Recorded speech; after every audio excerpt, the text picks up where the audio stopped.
A huge move is incoming for the New York Yankees as a report has revealed a surprising update surrounding the team, as now that the season is over, there is a bunch of discussion surrounding free agents who the Yankees are targeting, and things have taken a pretty surprising turn with this new update, as obviously there's going to be a lot of names that get floated around for the Yankees. The Yankees are going to have interest in a lot of different positions, not just ranging from that relief pitchers to some of the infield situations as well. The Yankees have a whole lot to do, a whole lot of housekeeping to do in order to make sure that they are one of the best teams in baseball, that they are competing in the Aaron Judge era, where they're actually trying to win instead of just kind of tread water, which it kind of felt like throughout all of this season after a pretty quiet trade deadline that did see a lot of bullpen relieving done, but not any of it really working out.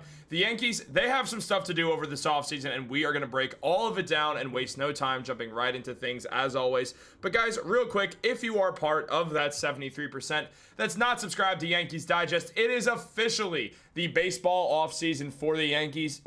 Meaning a ton of moves are going to be coming, and there's going to be a whole lot of news coming out about the Yankees every single day. So in order to be kept up with all the Yankees news, make sure to be subscribed to Yankees Digest and have those post notifications turned on.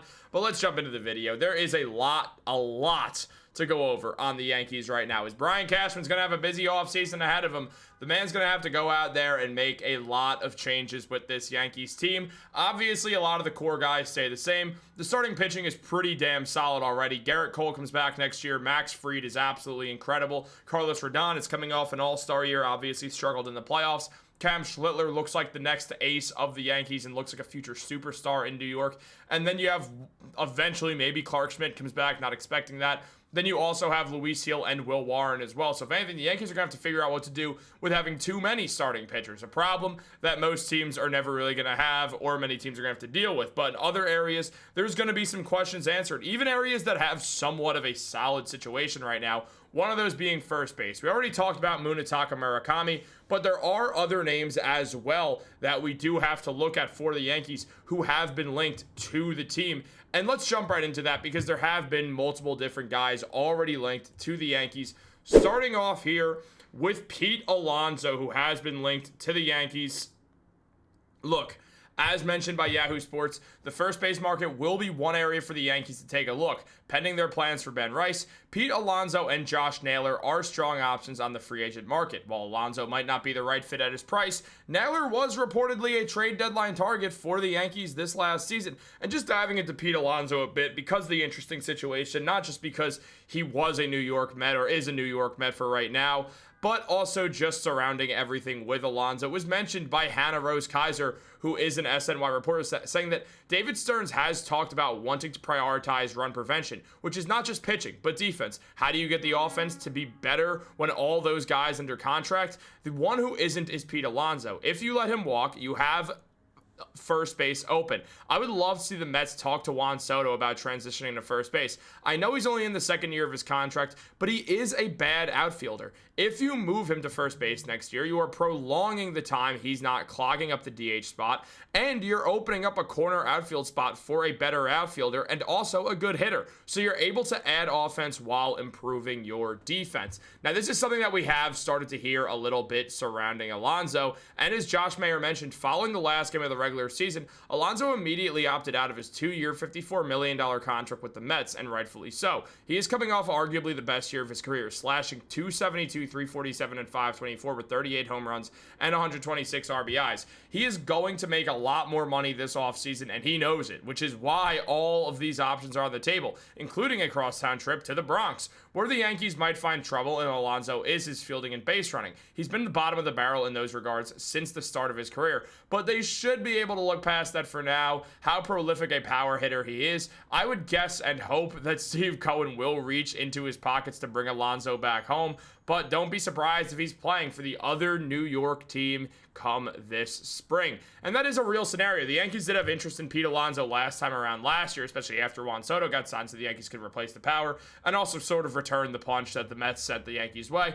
But Alonso is coming off his best season in the MLB. He took that 2-year deal, which was kind of like a 1+1 on his call. He decides to opt out again after his best season, proving that he does deserve a longer-term contract worth the money he's been asking for. The power hitter last year batted with a 272 average, had 38 home runs and an OPS of 871. He's a very, very great player, and I do expect the Yankees to take another look at Pete Alonso once again.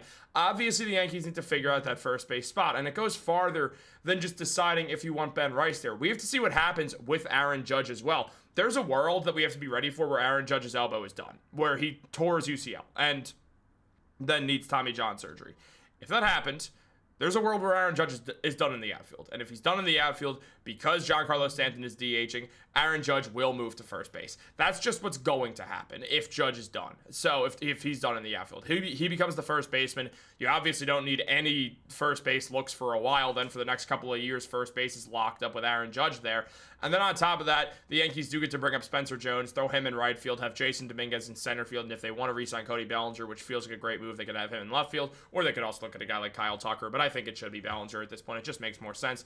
He costs less money. He's been with the Yankees, just had a great year with the Yankees, should have been an all-star. I love the idea of having an elite veteran outfielder out there with Dominguez and Spencer Jones. Obviously, if one of those two guys proves to not work out, the Yankees can hit the trade market as well. But banking on those two young guys, we also get to see the Yankees then kind of save some money on the outfield and move to other positions as well. Look at third base, look at shortstop, situations like that. Even look at what the catching market's like with JT Realmuto being available. Maybe the Yankees decide to move for Austin Wells for something, whether it's prospects or something else at third base or shortstop or something like that. And the Yankees have a two-headed monster of Ben Rice and Realmuto for right now. Having a veteran and a young guy would not be the worst idea. Obviously, Realmuto is going to ask for a ton of money, so that's sort of wishful thinking right there. But just sort of breaking down realistic situations with the Yankees and just kind of the Aaron Judge output of all this with depending on the first base situation. But Pete Alonso is someone who the Yankees will look at. I'm going to stop touching my hair now. But Pete Alonso is someone for the Yankees to really look at. And Yankee fans have shown interest in this as well. I mean,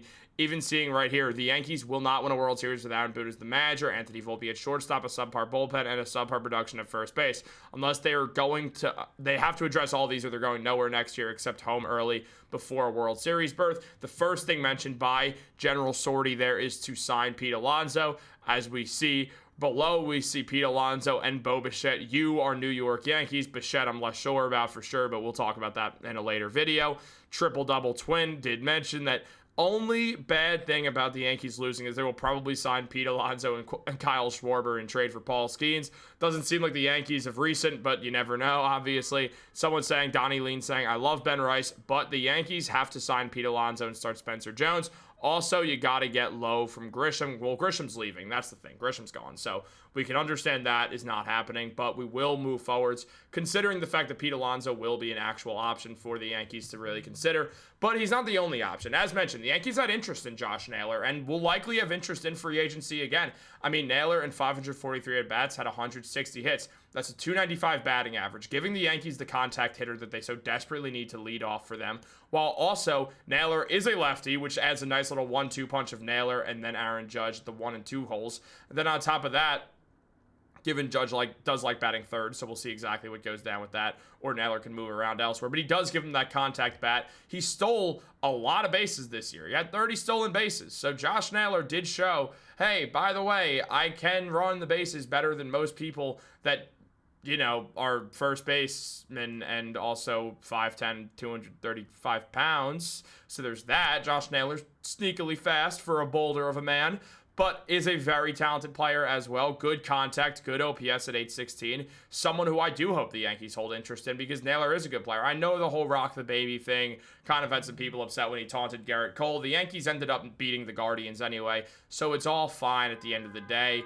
But it is something that obviously fans will hold in account and understand. But at the same time, I'm not really too worried about that at all. Josh Naylor is the type of guy who you definitely do go after. And when we look at the Yankees in regards to batting average, the only guy over the 3 mark was Aaron Judge, who led the league in batting average. I don't count Ahmed Rosario in his 16 games.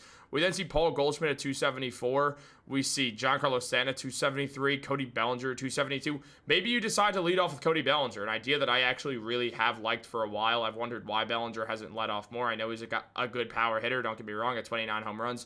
But I do not hate the idea at all of Cody Bellinger leading off, especially because Stanton's not going to lead off. He'll bat in that 4 or 5 hole spot. Paul Goldschmidt's not going to be with the Yankees. Jose Caballero, it's a big question mark what's going to happen with him. DJ LeMahieu's not with the Yankees. Jason Dominguez had a 257, let off a little bit. We'll maybe see if the Yankees go back to that. Ben Rice, I don't really imagine him leading off, but it's also possible. We have seen it a little bit in the past. Oswaldo Cabrera, I don't see it happening. Jazz Chisholm at 242 batting average, I don't see that happening. Trent Grisham's gone. Austin Wells is probably a platoon player for right now. Who knows what happens with Anthony Volpe, and I don't really expect Ryan McMahon to have too much of a role with the Yankees moving forwards, whether he's on the team or not. So it is something that we're going to have to sort of sit down and figure out. And obviously when it comes to first base, Ben Rice is still very prevalent. The man had a 255 batting average and 836 OPS. Do we really go out there and spend a lot of money on that first base position? It becomes a risk because we see Ben Rice. We like Ben Rice, and we understand that he's cheap, so we could go focus elsewhere. And if the Yankees want to do that, I have no issue with that. I love Ben Rice, and I'm happy for him to be the Yankees' everyday first baseman next to Jazz Chisholm at second. And then the Yankees have a lot of money to spend in that left side of the infield. Look towards Volpe, look towards McMahon, shortstop, third base. To me, those are the two biggest issues that aren't relief pitching, is shortstop and third base. I think most of us would agree with shortstop, and a lot of us would agree with third base. We go out there, those are the positions we look at, and we will go over some videos discussing shortstop options, not just Bo Bichette with him being the one free agent. There's other stuff, other trade rumors as well. Obviously, the George Lombard Jr. situation is something we're following.